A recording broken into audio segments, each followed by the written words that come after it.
নমস্কার বন্ধু, আমার চ্যানেলে সকলকে জানাচ্ছি স্বাগতম। আশা করি সবাই ভালো আছেন। আজকের ব্লগটা আরম্ভ করছি এখান থেকে।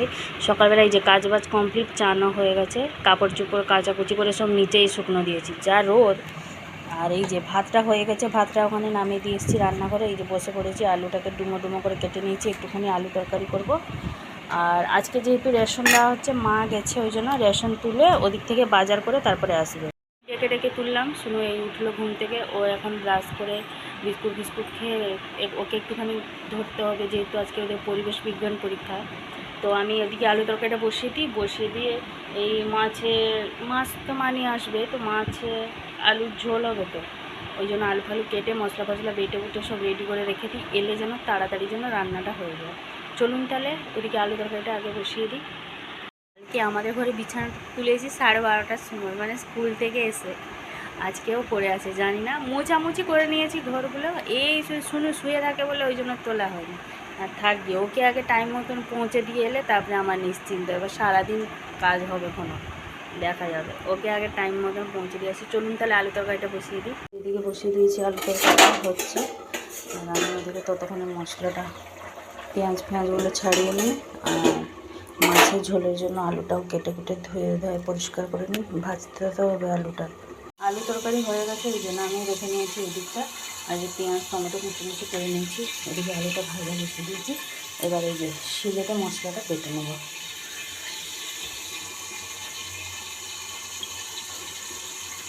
বেটে নিয়েছি, এদিকে এই যে আলুটাকে একদম লো ফ্লেমে ভেজে নিচ্ছি এখানে ভালো করে, যেহেতু বড় বড় আলু সাইজটা হয়ে গেছে।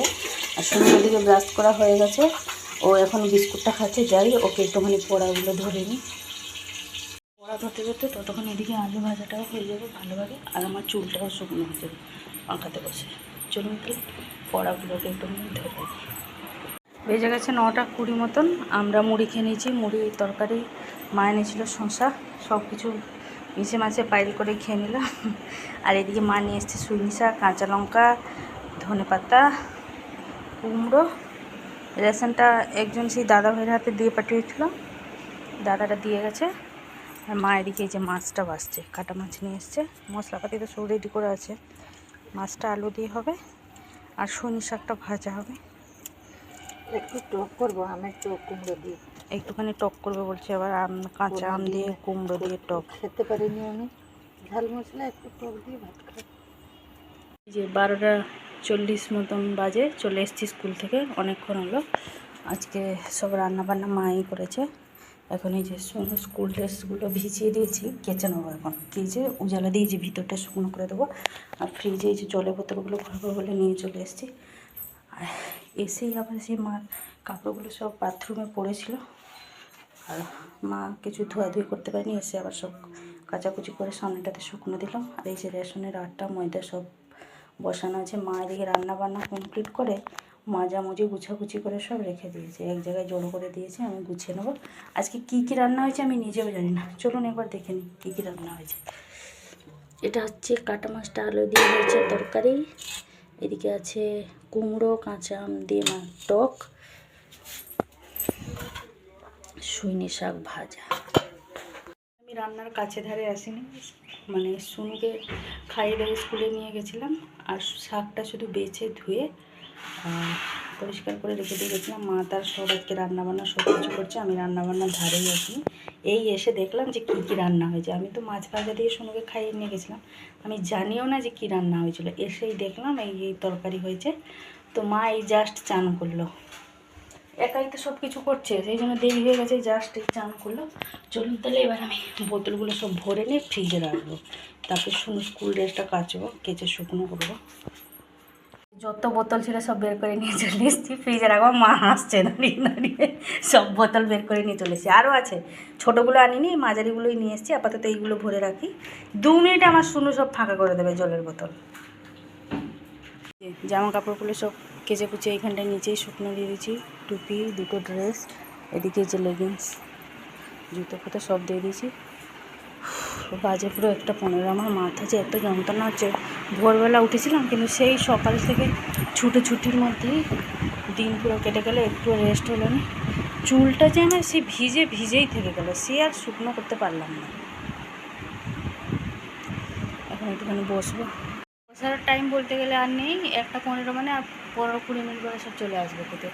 যা একটুখানি বসে পড়ি, যখন আসবে তখন সবাইকে দিয়ে দেবো খেতে। এখন একটুখানি বসি, চুলটাও ভিজে জানেন সকাল থেকে না, ভালো লাগছে না। এই যে বাজে এখন দুপুরে 3টে, আমাদের খাওয়া দাওয়ার পর্ব শেষ। মা আমি তো আগেই খেয়ে নিলাম, তারপরে বাবা কাকা সব একসাথে খেয়েছে। শুনুকে 2টো ভাত খাইয়ে দিলাম। পর্দাটা দিয়ে দেওয়ার কারণে এই যে ঘড়িটা একদম পুরো অন্ধকার হয়ে যাচ্ছে ঘরটা। গেটটা ওইদিকে দিয়ে দিচ্ছি। একটুখানি নিচে একটুখানি গড়াগড়ি খাবো। 4:30টার সময় নাচের ক্লাস।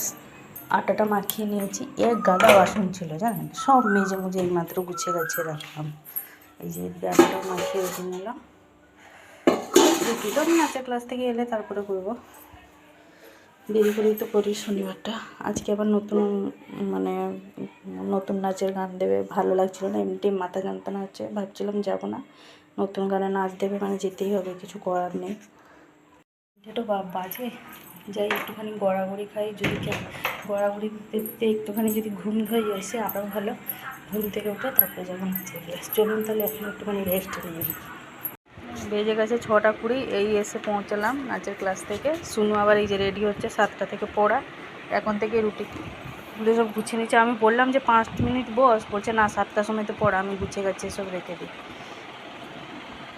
আমি তো সব কিছু কাজ কমপ্লিট করে গেছিলাম। এবার ওকে দিয়ে এসে তারপরে রুটিটা করবো। আর আপনাদের দাদা বলেছে একটুখানি সেই ডিমের ভুজিয়া করতে। ডিমের ভুজিয়া হবে। ড্রেসটা এখন চেঞ্জ করবো না, 1/2 ঘন্টার জন্য আর খামাখা চেঞ্জ করে কী হবে। ওকে দিয়ে আসি, তারপরে এসে তো আবার রুটি ফুটি সবই করতে হবে। বেজে গেছে এই 7:30। মা আর আমি দুজনে শুনুকে দিয়ে চলে এসেছি। আপনাদের দাদাও চলে এসেছিলো, ও আবার বাইক রেখে পিছনে আবার গেছিলো। আমরা তখন শুনুকে দিয়ে আসছি, তখন হাফ রাস্তাতে ও গেছিলো। তো এই যে চলে এসছে আপনাদের দাদা। আর তো আমি যেহেতু শুনুকে 2টো আপাতত রুটি করে দিয়েছিলাম, একটা ডিম ভেজেছিলাম। তো ডিম ভাজা দিয়ে রুটি খেয়ে গেছে, আমার রুটিটা হয়ে গেছে, শুধু এখন ডিমের ভুজিয়াটা করব। যখন খাবে তার একটু আগে করব। আর এই যে শুনুর জন্য নিয়ে এসছে আপনাদের দাদা চাউমিন, তো চাউমিনটা ওখানে রাখা আছে। আর এই যে আমাদের জন্য নিয়ে এসছে, আমি একটুখানি তেলে ভাজাগুলো খেতে ভালোবাসি। এই যে চিংড়ির চপ, ডিমের ব্রেড পকোড়া, এইটা কি জানি না, জাস্ট খেয়েছি, ভালো লাগলো এমনি। এটা মানে চপ নাকি এটাও জানি না। খাওয়া দাওয়ার পর্ব কমপ্লিট। ফ্রিজ থেকে তরকারি বের করে নিয়ে চলে এসেছি। শুনতে আসবে সেই 9টার সময়, কত বাজে 8টাও বাজেনি, 5 মিনিট মতন বাকি আছে। তো এদিকে এই যে আমি ডিমের ভুজিয়ার জন্য টমেটো, রসুন, পেঁয়াজ সব ছাড়িয়ে ধুয়ে পরিষ্কার করে ভালোভাবে কুচি কুচি করে কেটে নিয়েছি। এখন করবো না, খাওয়ার আগে করবো। সঙ্গে সঙ্গে করে আপনাদের দাদাকে দেবো, গরম গরম ডিমের ভুজিয়াটা খেতে ভালো লাগে। আর এই যে সব কিছুর জন্য জোগাড় যন্ত্র করে রেখে নিলাম যাতে তাড়াতাড়ি হয়ে যায়। আর এই যে আপনাদের দাদাকে দিয়েছে লাস্ট গাছের সিম, গাছ উপড়ানোর আগে দিয়ে দিয়েছে। আর এইটা বললো কি বললো, চুক্তি ফুল নাকি তেতো বললো আপনাদের দাদা, ওকে দিয়েছে। বলছে এভাবে নাকি এই মোটাটা ছাড়িয়ে পেঁয়াজ কাঁচা লঙ্কা এসব দিয়ে ভাজতে হয় নাকি তেলে, কিন্তু বললো নাকি যত বেশি ভাজবে তত তেতো লাগবে, হালকা মতন ভেজে দিতে। জানি না এটাকে কি বলে, আমি এই জীবনে প্রথমবার দেখলাম। যদি কারো জানা থাকে ফুলটার বিষয়ে অবশ্যই আমাকে কমেন্টস করে জানাবেন। জিনিসটার নাম কি আপনাদের ওখানে কি বলে, বা যদি আলাদা রকম কোনো রকম জানা থাকে যে এটা কেমন রান্না করলে ভালো লাগবে, অবশ্যই আমাকে জানাবেন। আমি আপনাদেরও একবার করে রেসিপিটা ট্রাই করব। ভিডিওটা বেশি বড় করছি না, আজকে আমার ভিডিওটা এই পর্যন্তই। আবার দেখা হচ্ছে আপনাদের সাথে আগামীকাল আরেকটি নতুন ব্লগ নিয়ে। সবাই ভালো থাকবেন, সুস্থ থাকবেন। আর ভিডিওটি আমার ভালো লাগলে লাইক করবেন। নমস্কার।